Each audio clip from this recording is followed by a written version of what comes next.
అది అంటే ఇప్పుడు మీరు చాలా రాజకీయ నాయకులు గెలుపు చూసుంటారు కదా, ఇప్పుడు కళ్యాణ్ గారి గెలుపు ఇక్కడ ఏ విధంగా ఉంది గట్టిగా? అంటే కళ్యాణ్ గారు గెలుపు అయితే మాత్రం చాలా వార్ వన్ సైడ్ అయిపోయిందండి. ఇంకా ఆయన గెలుపు కోసం ఎవరు మాట్లాడే ప్రసక్తి లేదు, ఎవరికి చాయిస్ లేదు, ఏ విధమైనటువంటి చాయిస్ లేదనమాట. అంటే సెలబ్రేషన్స్ ఎలా ఉన్నాయండి?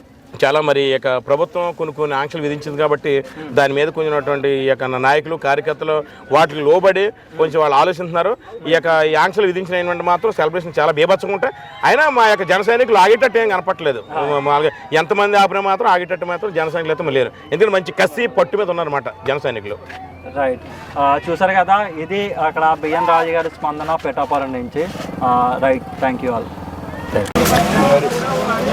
చెప్పండి, ఇక్కడ కళ్యాణ్ గారి గెలుపులో 42,000 మెజార్టీ ఆల్రెడీ వచ్చేసింది. ఇంకా ఎండ్ ఆఫ్ ది డే ఎంత మెజార్టీ రావచ్చు? ప్రజెంట్ అయితే 60 చూపిస్తుంది సార్.